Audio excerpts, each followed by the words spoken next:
Hello everyone, this is Serath from Defection in Gaming, bringing you Serath Looks at the Banner Saga. Now, the Banner Saga is a indie RPG strategy game made by Stoic Studios. It was released earlier this month, the 14th of January, and it's available now for $18.99 on Steam. Now, I bought this in its first week of release because I was blown away by the interesting art style and everything, and I haven't quite had a chance to cover it, so I thought I'd do that now. It's having a very good vogue on Twitch. Lots of people are really enjoying the game, and it's mechanically fluid. It's extremely fluid.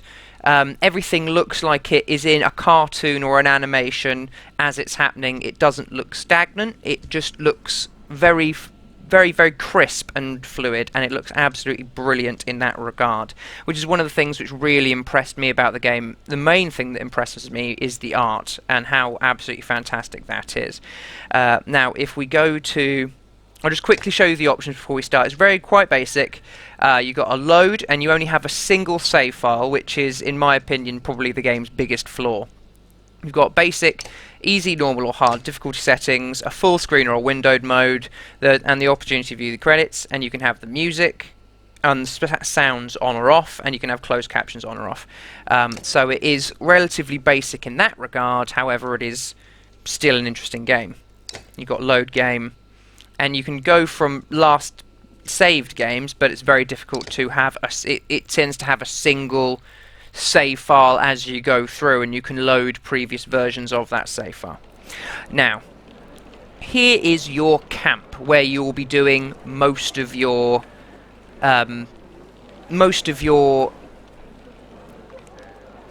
administration. This is the hero's tent, and I'll just show you in here. And these are your different heroes. Now, you command an army of a certain size, but you are only shown a very small glimpse of the battlefield, i.e. where your command unit is hitting at the enemy lines. And there are different types of people. There are normal humans, and there are these giant creatures called Vaal with big horns. Vaal on the grid take up 4 spaces because it's a strategy game, and the humans only take up 1 space. So that sort of gives you an idea of the difference in size. This is what essentially your characters. This one's Hakon, and I don't have any items to give him, but he is our leader at the moment. And each character have a special ability, which is denoted by this little purple thing up here, which tells you the level of the ability. And then there are different stats to do with how they perform in battle. There's armor, there's strength, there's willpower, there's I believe it's called exertion. Yes, there it is, exertion, and break. Now, the ability is the unique power that they have. The armor blocks the damage of your enemy, and you can sunder armor, so you sort of have 2 health bars when you're fighting, which is very interesting. The armor is purely how much defense they have, and it mitigates the damage that's done to their strength value, and their strength is both their damage and their health statistic. So it's quite an interesting game, sort of whether you attack the armor or the strength. It's quite interesting. And willpower can buff your strength or your armor attack damage by using as a costed resource, and the ability is obviously costs willpower as well. Exertion is how many willpower you're allowed to use on any such action, and break is the amount of armor break you do as a character. And up here, as you see, this flag is your renown, and that's what you use to buy supplies, to upgrade your characters, and other things. Now, this is Mogir. He is a big tank guy. As you can see, he's got a lot more armor than Hakon, but less strength, and he's much more of a melee combatant. And then you've got Gunnulf, who is essentially the main DPSer of my team. He runs in, chops things to bits. He's got a Tempest ability where he swings his sword around and kills many people. I've got Ludin, who is a little spear guy. Oh, and down here is the amount of kills it takes for them to get to the next level. It's not done on any experience, it's done by the amount of kills done, which is an interesting way to do it, because you can very much farm a character up by leaving people on 1 strength that they can't really do anything to you, and then killing them off at the end. It's quite an interesting way to do it. He is a spearman, and he's got an impale on knockback ability, which is quite useful. and he has got smaller stats than the Varl. What you'll see is humans tend to have much smaller stats than the Varl, apart from they tend to have higher willpower and higher exertions, but the Varl tend to be bigger and badder and stronger in armour and strength. I've got a little bow lady called Versa, and Eric, who is who's sort of like an interesting guy. He's almost he's not a healer, but he's a supporter, so he can run through my own units, and he can give me willpower, which is, I've found to be quite useful. But anyway, that is essentially the basics of what your character is, and you can have one item equipped, and that is the amount of different things you can do to your character, the amount of customization you have in your characters. I mean, you get lots of different characters, and they all have different abilities, and how they work together is all different, but you have up to level 5, and each level you get to put 2 points in your stats, and that's it.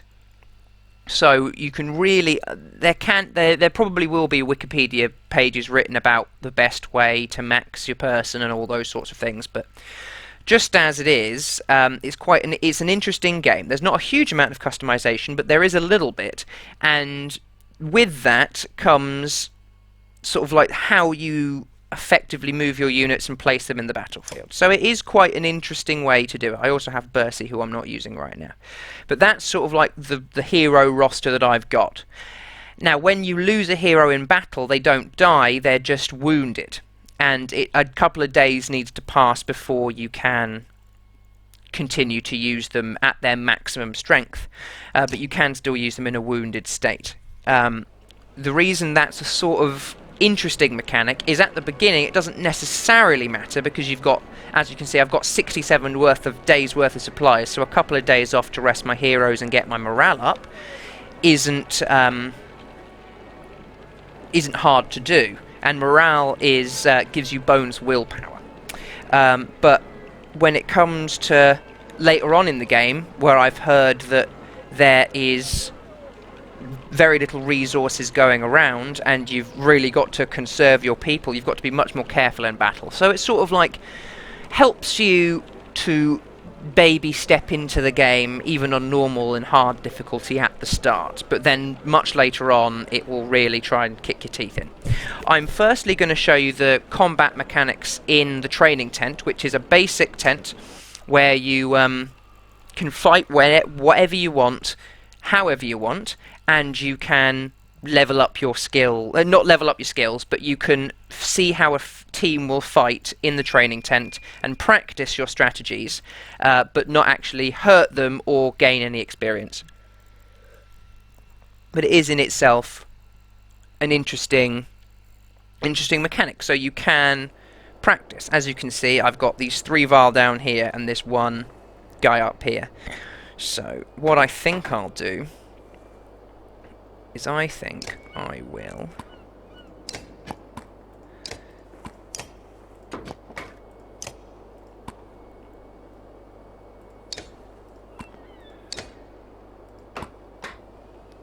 move my guys forward in such a way that I can kill him with a couple of units, then move my big tank guy down there. I think I want Hakon to be in front of Gunnulf, because I think Gunnulf will be better for chopping people up. But Hakon goes first. If he's there, he can just walk up and practically one-shot that guy. So that's what I'll do. I'll have him there, protecting my units, and I'll have... just change it around a little bit. Him there, these two here. Okay, let's try that. So you have different squares where you can place people, and you can show where everyone's different armor and health. And the blue bar is armor, and the red bar is health, and the star above it is how much willpower you've got left. So as I said, I'm just gonna move forward with Hakon to there, and do 6 damage to his health. Now, the way that's calculated... oh dear. Oh, he plunked Gunnulf. So what I'm going to do is I'm going to armor break this guy with extra willpower to knock his armor down by 4, so he's now much lower. The way the armor values and everything is determined is the amount of strength is taken off the armor value, and that's how much damage you would do. So he's going to do 9. Gunnulf's here.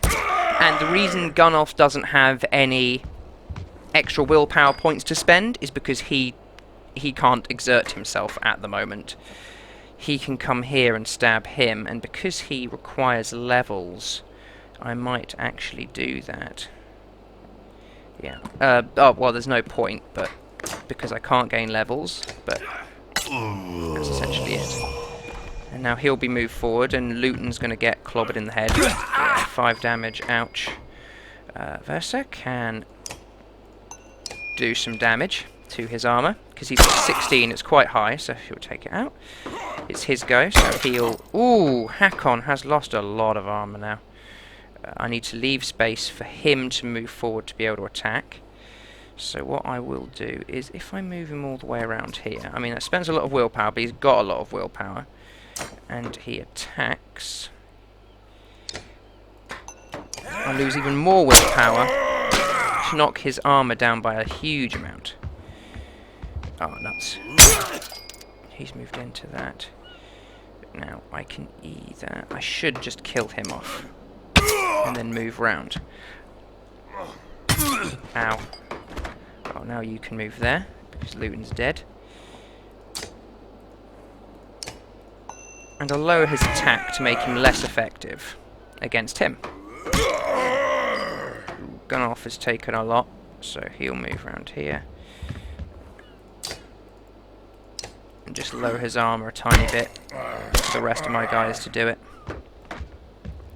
Yeah, Gunnulf's dead, but that's okay.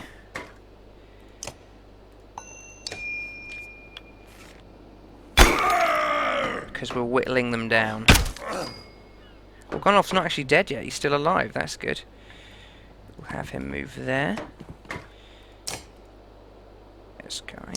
For... I think we'll... Up here, every time you get a kill, you gain an extra willpower to give to whoever you want. And I think we'll use that to knock his armor down. Because now all my units can damage these guys quite badly. So I'll move Hakon into a place where he'll be able to hit them next turn. Ow. Actually, we'll keep him where he is. And just deal strength damage like that. Mogir is really strong tank. Ooh. She'll take him down a peg. He does less, seeing as he's going to be going there. And he'll just take out as much armor as he can before he dies. Oh, he's going to go for Hakon's health. That's annoying. But nothing we can do about that. Hakon will take this guy down.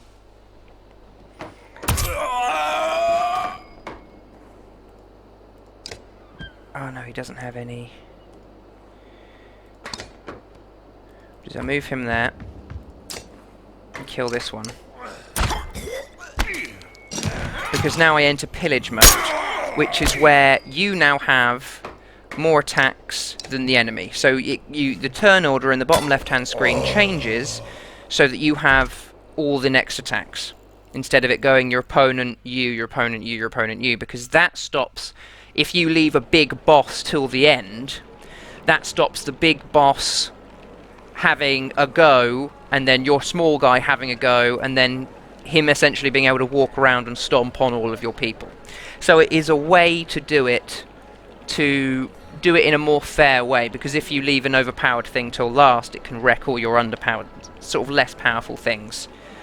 That's the way it's been sort of balanced, which is interesting. The other thing you'll have noticed is there's no attacks of opportunity. It just sort of... The attacks that you are free to move in and out of combat as you wish, which is lots of people will say that's a bad point. Now I'm going to leave and show you what the road looks like. And the reason people say that's a bad point, because if you have a formation that you're trying to protect, it's very easy for the enemy to just walk around the side of it with no consequences at all. And attacks of opportunity, as a mechanic that was done to sort that out, but they've sort of not been put into this game, which can kind of be seen as a flaw, but not. Anyway, this is one of the sort of dialogue sections that you'll have. You'll also have almost Walking Dead style bantering conversations where you get to pick decisions, but all of these decisions do have an effect on how your game will play out, which is always very interesting. So this says, with the village still in a day away, you're eating on the march. A Varl approaches. We had words earlier, says Gris. You recall him claiming that he didn't care for your command. You were right in what you did. Let me join your guard and fight by your side. Pride hangs in his posture and sincerity in his eyes. So I could say, you've got one shot, which I'm sort of edging on. Get out of my face, I don't want to piss him off, because it looks like I've got a new hero character. Sort of like, you protect me, question mark, maybe you protect me or you've got one shot.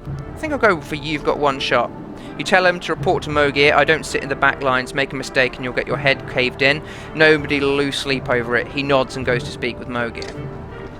So that might mean I've got a new hero character relatively soon. So the way this works is you've got, as you can see, the little caravan down there with the yellow banner walking through this huge expansive world, and it looks absolutely fantastic. The art style, as if I haven't said already, is a fantastic thing that I really love about the game.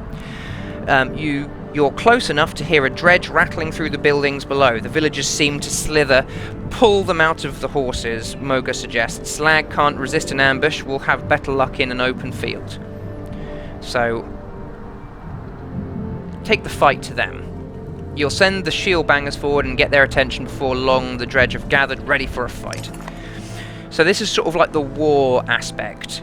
Dredge on the battlefield, weapons drawn, a fight seems inevitable. You take a quick head count, there must be at least 593 of them, and we have about 700. So we're much better equipped than them. So even from here you see the nervous glances amongst the enemy ranks. It looks like a good chance to press your advantage. So I think I'll charge and press my advantage. So I'll rush into battle. You gather your allies and tell them you're ready to lead the attack. So now we're charging in. We do have Gris. Now I don't know what he is. He might be another shield banger, and I'd like another shield banger. I think I might keep the group I've got at the moment.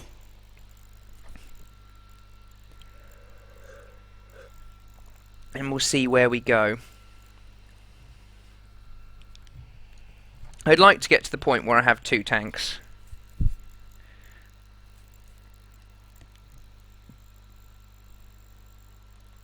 Because that will be... I think these... Oh, goodness gracious me. Right, okay, so let's have a look. Don't know what that is in the top.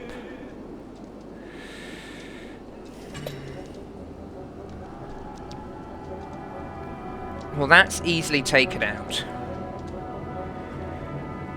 But we don't know where that is in the turn order. This down here is very strong. He's got 4 of these shield units, and these shield units knock you backwards, and you just fly backwards and are unable to do anything.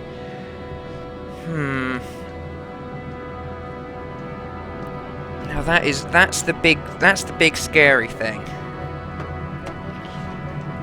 What I might do is go for that first. Pretty much everything I've got.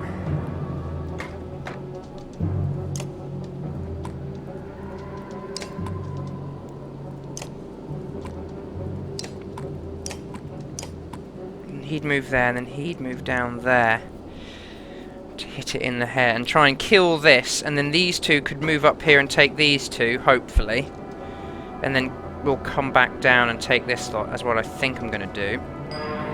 Try that out. Battle position. I'll move him there.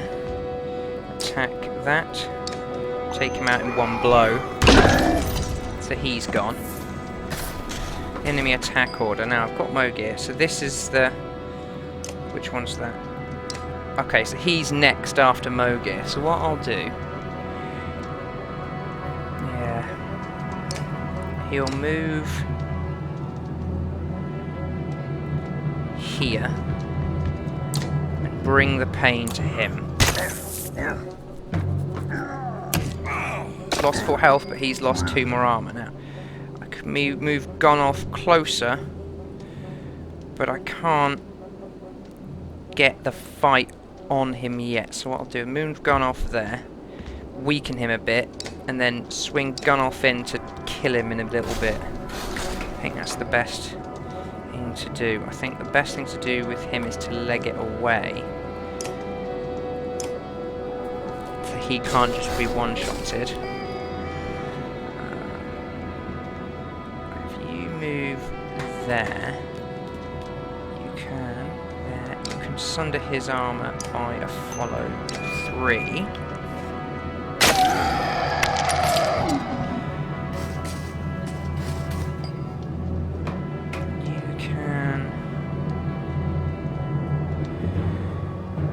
Move around there and lower his damage by a little bit.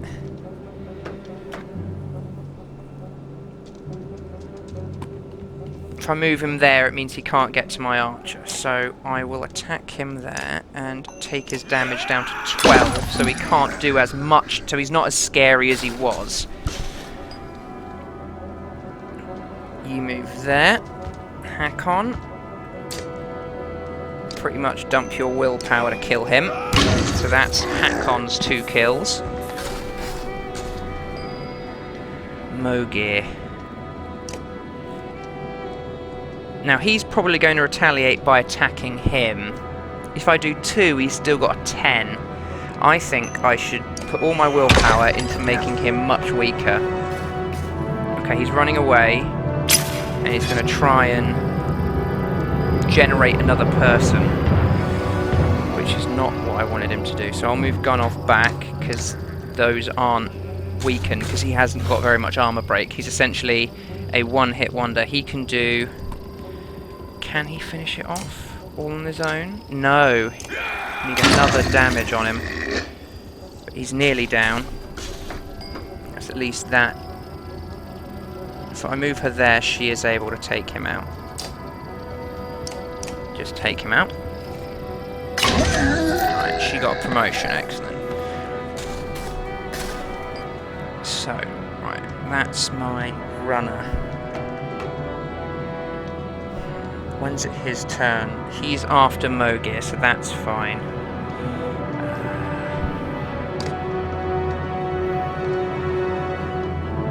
I don't think I should move him close enough to do loads of damage. He has got 19. He could do a huge amount of armor damage to him. Where's he in the order? He's right back there. Him, he's there, and he couldn't get in there. Okay, so what I'm going to do is I will move him there.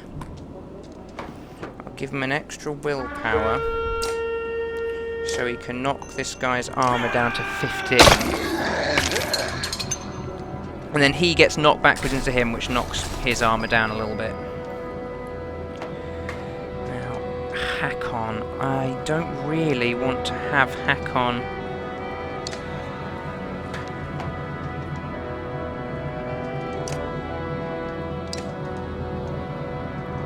Don't want to have Hakon in on the fight just yet. I'll move him 1 forward so he's able to do things soon, and he'll move around there. So what this guy will do is he'll move here to protect this guy, and he'll bring the pain on him. Does a couple of armor damage. Ah, sugar. Now that's really hurt Mogir. 3 damage. He can't do very much at all. Gunnoff will move back here until he's able to get in there and do some more damage.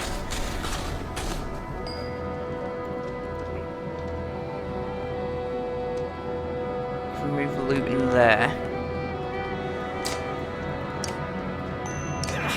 3 more armor damage to him to knock into that one, to knock down his armor. She can do 4 damage to his life, which will stop him seriously hurting us, and I think we're going to do that. Now she's in a good position to harm this line. Is that Gunnoff? Oh no, it's Eric. He can do 1 damage to him.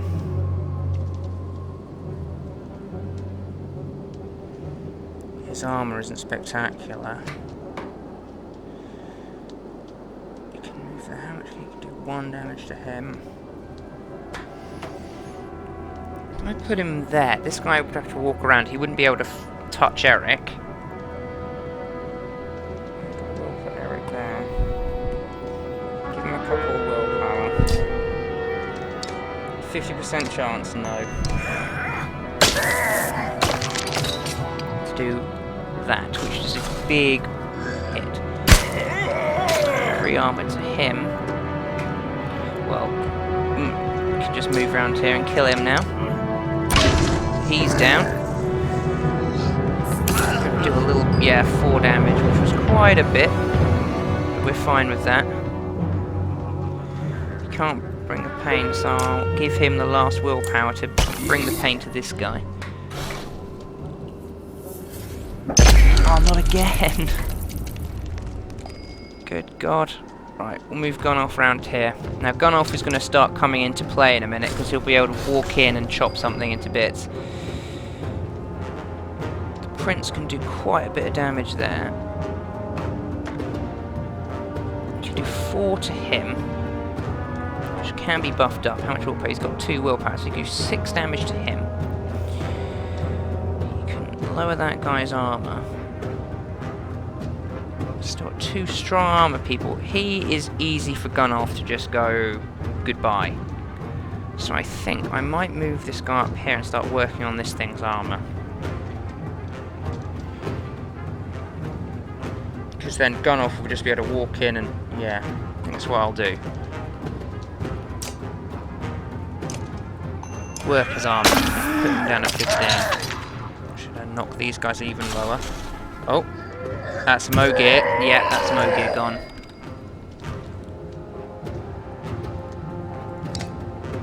She will kill him. No reason for her not to. Forward. Ow. Okay, Hakon, you need to hit this guy's armour hard as you can. Around that way.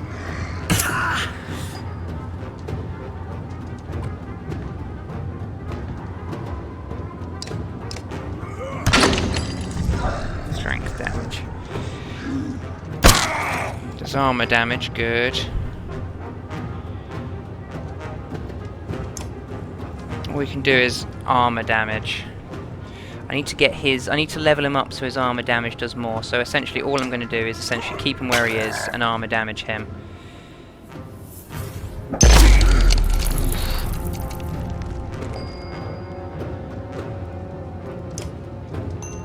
If he does more armor damage to him, then Gunnulf should be able to just whop him out. Oh. That's sort of good.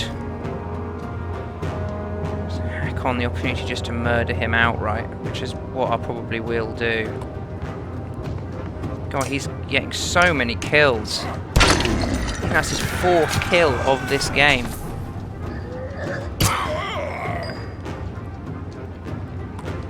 Now Gunnulf can show his colours.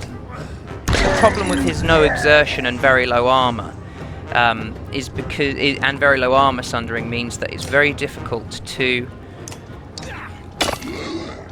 hurt anyone really with him, because he's just got armour and nothing else. A 90% chance. Well, if there's a 90% chance to do 3, and she needs levelling up. Oh, it was a deflect. But we are in pillage mode, so we can get the promotion. You take a moment to survey the battlefield. The enemy is being pushed back all the way down the line.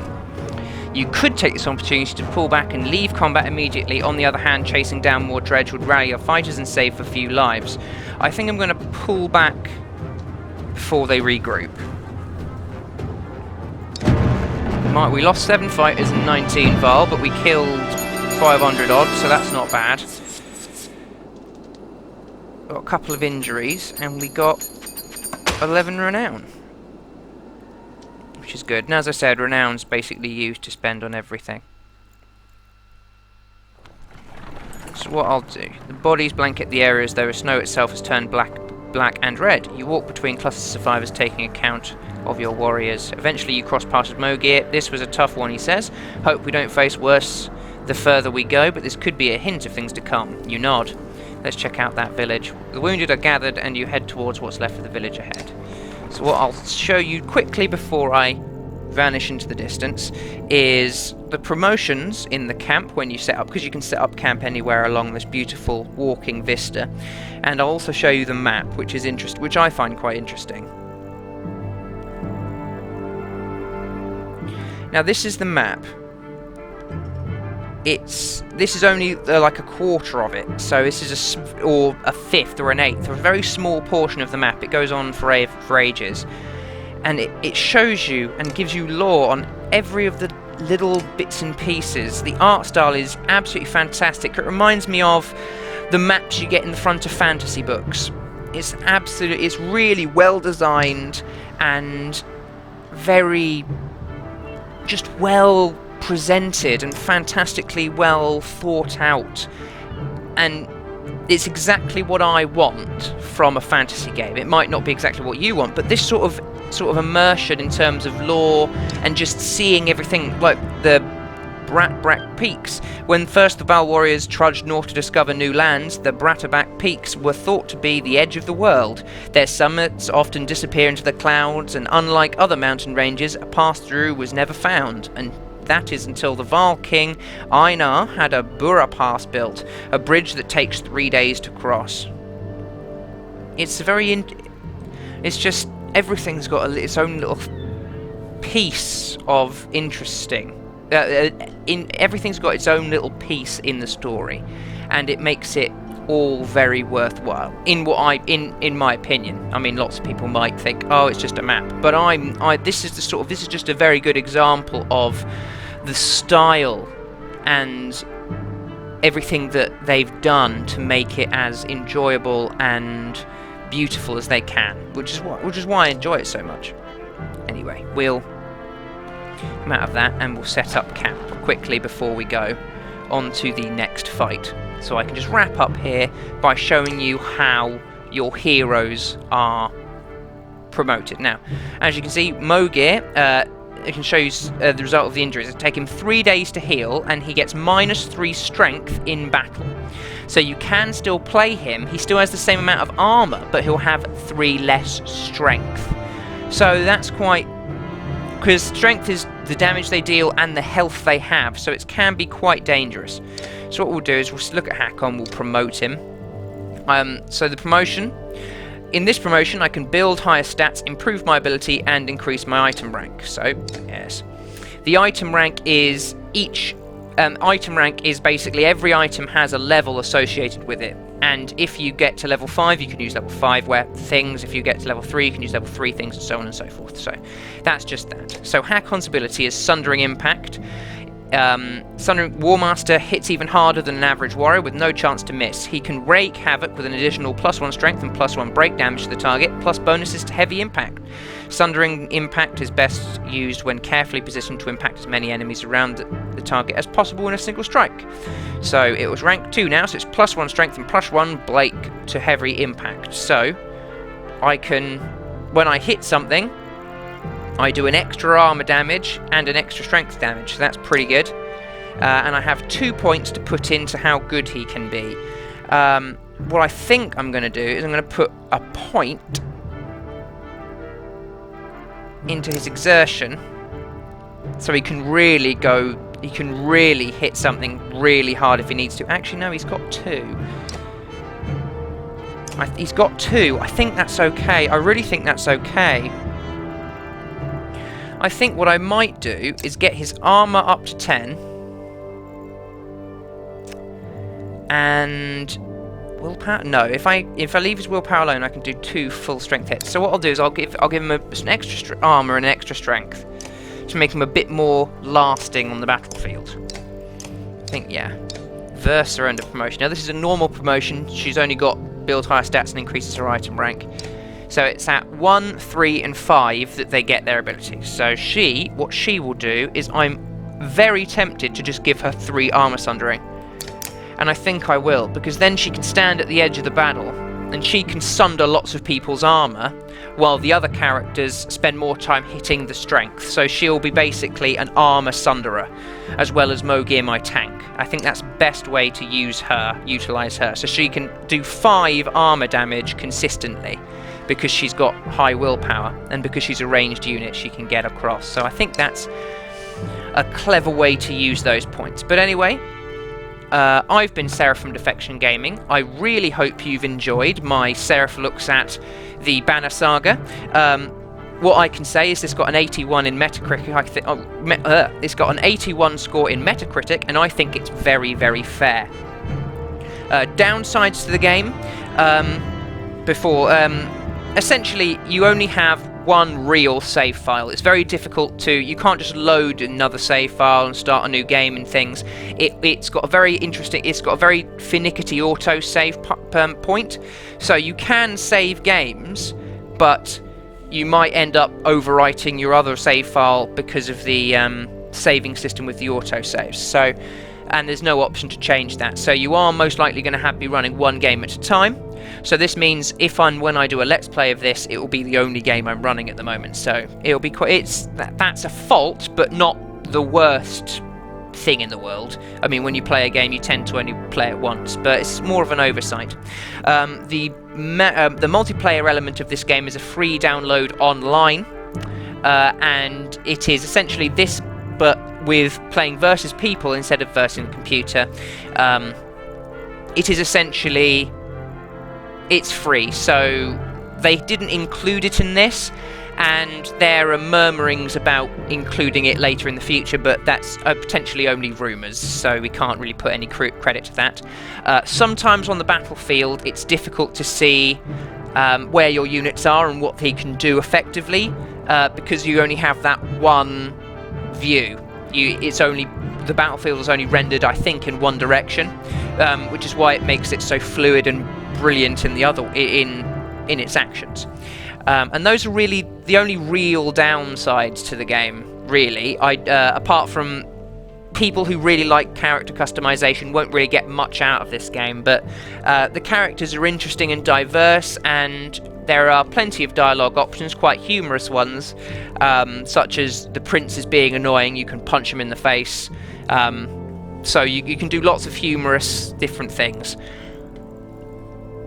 But as I said, the characters, this screen is essentially your character customization, and you can't max out the stats, because I've only got 2 more levels with hack on, and that is 4 extra stats, 1, 2, 3, 4, and I would still only, it's not as much as you'd like to have, but it is at least something. Now, the positives of the game. The art is absolutely fantastic, and you can tell the artist's going to have a fantastic career, because this is absolutely gorgeous and it's extremely fluid and interesting game. The characters, I feel, are interesting and want me to keep playing. The gameplay elements itself, it does punish you for making silly or wrong decisions, but not in an incredibly harsh way, as what I've played. I think the battle mechanics of armour and strength is a very interesting and fun, new-ish way to do it, but I would have liked opportunity attacks so that they can't just walk around and kill my back archers very easily, and vice versa. I can't just run around doing whatever I want to them. So it's kind of, the battle system is very hit and miss. It's sort of like there are very good elements to it and very interesting and divulging points, but then there are things where you thought of, well, they could have done this. But every game has those elements in it, so I think it's a very well-balanced and interesting game. I am going to agree thoroughly with the Metacritic score of 81. So yeah, 8 out of 10 is more than good enough for the game. I think potentially lots of people will think it's a 9, because some people won't think of the flaws as much as others, but I'm going for a very broad view of the game and saying that an 81 is a very, very sensible score, and it very much deserves it. And I'm very much, if you've enjoyed what you've seen, I am definitely recommending it to you. This goes as Serath recommends. most definitely. There are lots of Wikipedia pages already about it. I haven't read any of them, but there's a bit of wiki content on it already, and sort of like walkthroughs and how to create your characters the best way. I'm sure they'll pop up very soon. There is a lot of people streaming this game on Twitch, so if this hasn't given you sort of like the insight, you would like more of an insight into what the game is, there are people like Splattercat doing Let's Plays of this game, as well as several people doing Twitch gameplays for you when they're live casting it. So there's lots of content out there for the game for you to make an opinion on whether you want to get the game. But I'm saying I really enjoy it. I'm very much going to enjoy potentially doing a Let's Play of it, and I would very much recommend that you buy it. As it's $18.99 on Steam, which is very reasonable price for a game such as this. I mean, there are elements missing, but you know, there are games going for £40, which I have played and have not liked at all, which have been strategy games. I'm not going to name them, obviously, because that would be cruel. But yeah, it's a fantastic game, and I really hope you enjoyed my look at video. If you'd like to see me do a Let's Play, or are interested in knowing more about the game and asking me in-depth questions, please message me on YouTube or leave a comment. I do look at my mailing regularly, so if you are interested in that, please just point me an email or a question. And thank you very much for staying with me and watching my content, and please rate, comment and subscribe if you'd like to see more from me. But anyway, this has been Serath from Defection Gaming. Thank you very much for your time, and I'll see you on the battlefield.